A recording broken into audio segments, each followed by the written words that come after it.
We're about to go to Penguin Island. I'll see you there. Penguin Island. Yep.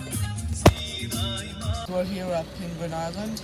We're not here like we're going to Penguin Island. I think we're gonna walk. I don't know. But we'll see you there. Ready to go?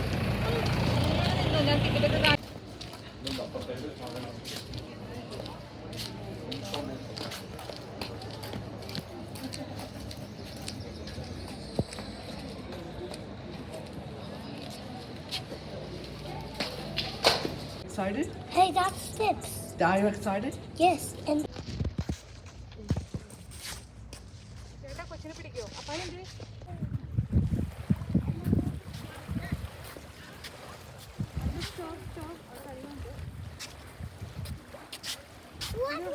baby?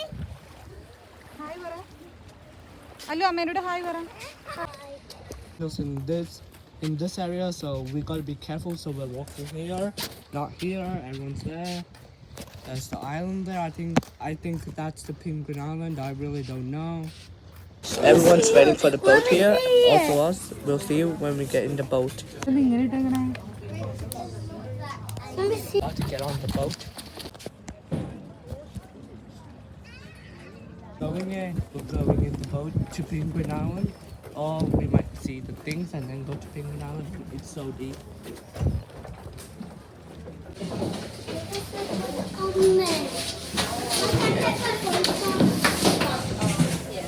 Body parts outside of the vessel. There is standing room across the middle of the vessel. If standing, please hold on to the rail above your head at all times. Parents, please ensure your children do not stand on the seats. Life jackets are located in the cupboards to the rear. Life rafts are stowed on the roof and emergency exits are located either side of the vessel. In the unlikely event of an emergency, please stay calm, stay seated, and listen to the crew for further instructions. Your destination today is the Penguin Island Conservation Park, managed by Western Australia's Parks and Wildlife Service. It's the largest island in the marine park, the only one that visitors are permitted to access, and home to a colony of wood penguins. During daylight hours, the penguins are hunting at sea, establishing their way through the burrows and can be difficult to spot in the light. Wild penguins are easily distressed, so keep to the boardwalks and give them plenty of space. The best way to see penguins is at the Discovery Centre, which is home to 10 little penguins that have been injured or opened.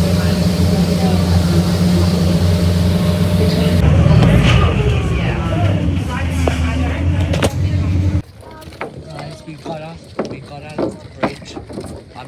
We got out of the ship. Boat, Penguins on that tail.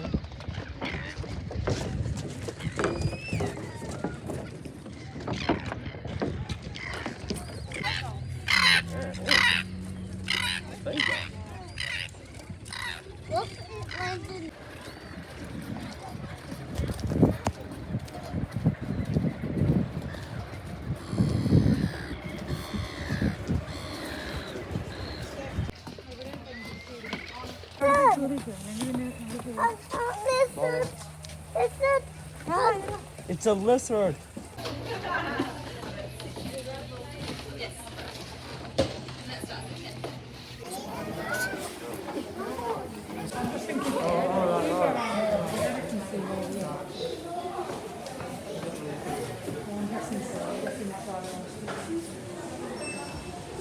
Yes, so we stand up, everybody's waiting. Can you see that? See the little penguin?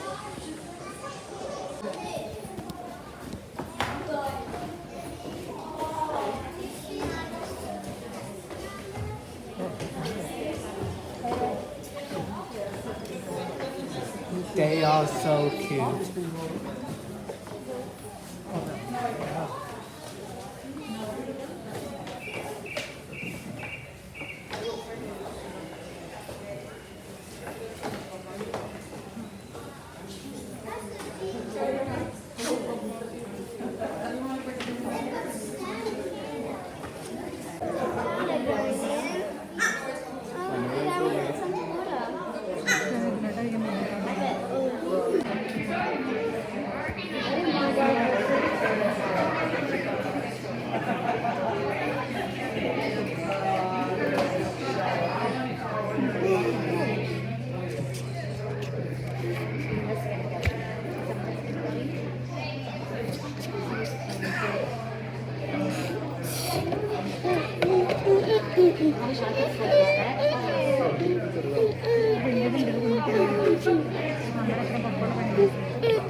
Getting now.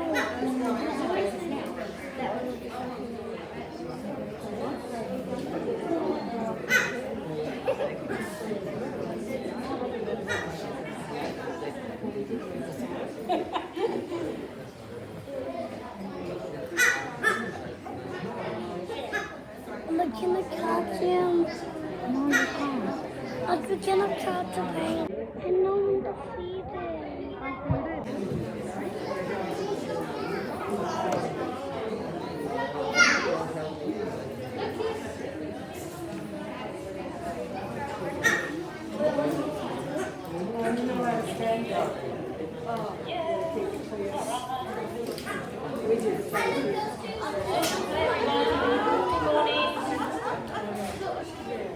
Good morning, welcome along.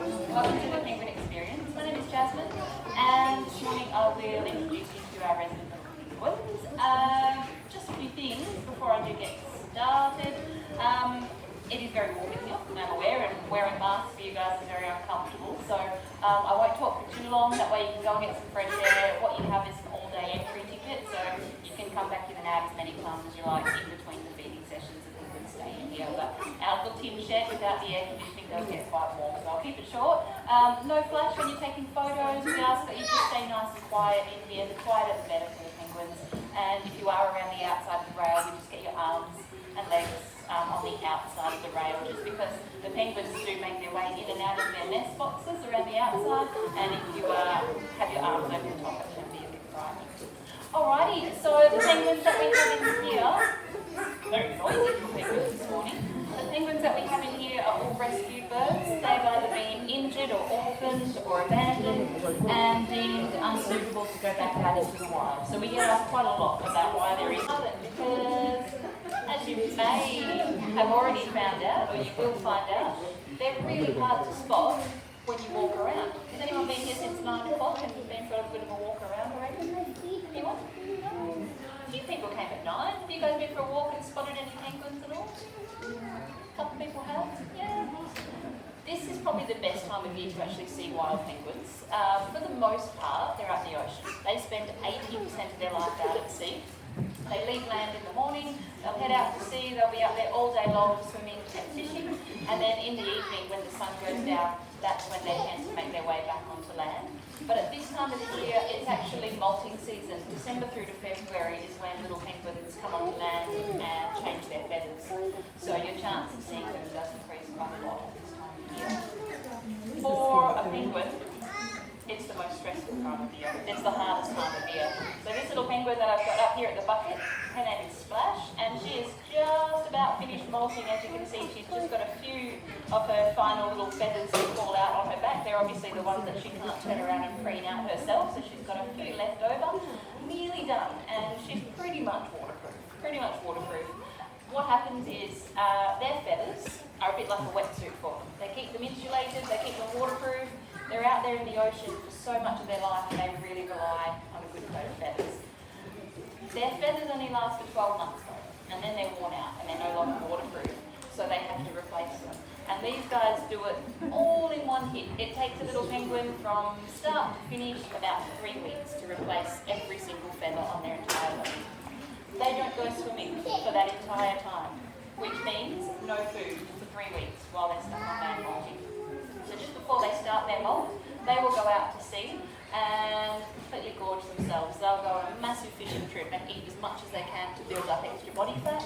And then they come onto land looking very round, huge big bellies. You can't see their feet properly because their stomach is so big. And then they live on that body fat to grow all of their new feathers. Being stuck on land at this time of the year is hands down the hardest thing that they have to do.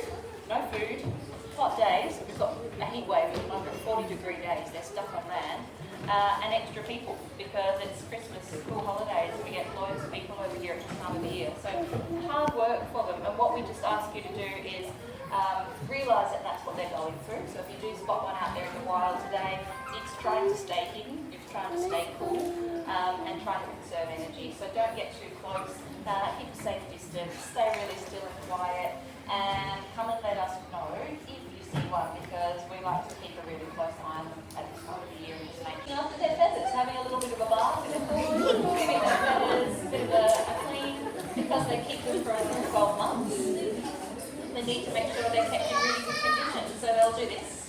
And when they're out of the water, they'll also oil their feathers up. They have a little oil gland just above their tail. They turn all the way around with their beak, rub their beak through that little oil gland, and then put the oil back through their feathers, and it helps with waterproofing and conditioning as well. Alright, so I said they're out in the water for 80% of their life. You can really understand why when you see these guys moving through the water. That is what these little birds are designed for. Every little adaptation, every feature on their body is pretty much made for the sea life. They swim at speeds of up to 8 kilometres an hour. They dive all the way down to 60 metres and hold their breath for about 5 minutes. So they are really well adapted to the life out there. They can do everything that they need to do in the ocean. Eating, drinking, sleeping, it's all done out at sea. They actually have the ability to drink seawater with their little salt glands.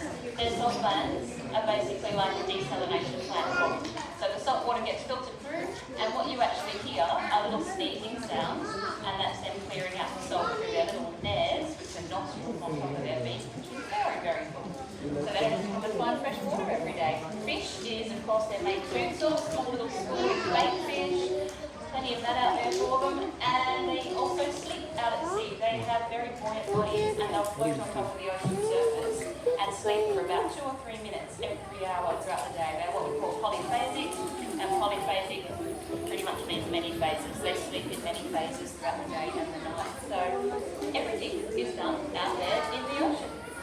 Okay, this is one of our newest additions to the enclosure here. This is Barney. And Barney is about 9 weeks old. Still a very young little penguin and getting used to things in here. And he still feeds as if he is feeding kind of like from his parent bird. So my fingers are almost like a beak at the moment. And he is reaching up.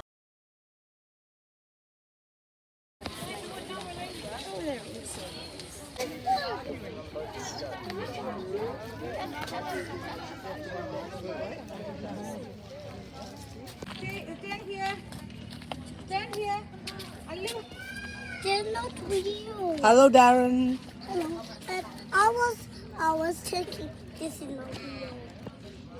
Let me see. Not real. Going to the beach to swim. We're gonna put our swimming dress and we're gonna go to the beach. Going swimming. Everyone's gone. Me and my mom are gonna go, and I'll show you guys the view. I'll step on the sand, and after that, we're going swimming. And yeah.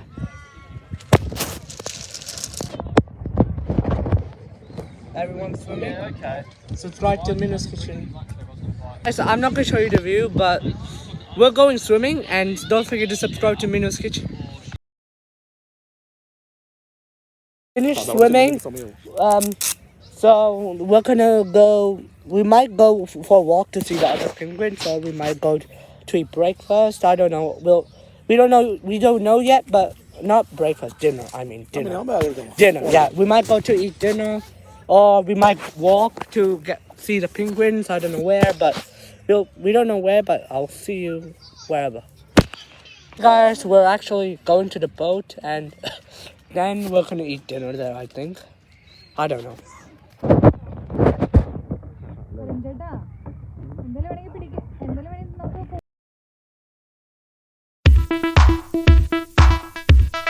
Walking to the boat, and then we might eat there. Darren, are you excited? Darren? Yes, I've been eating. Yeah, we're gonna eat fish and chips.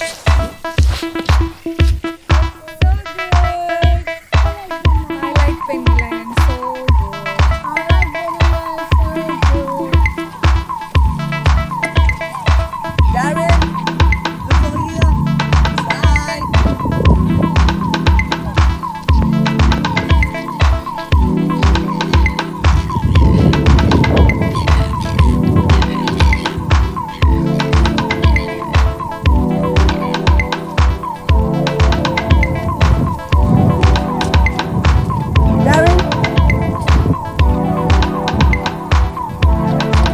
Boat is there, we're gonna go there, and we're gonna go back and eat fish and chips. Yeah. We're going on the boat, and after that we'll go somewhere to eat and then to our house. Until then, I'll see you in the next video.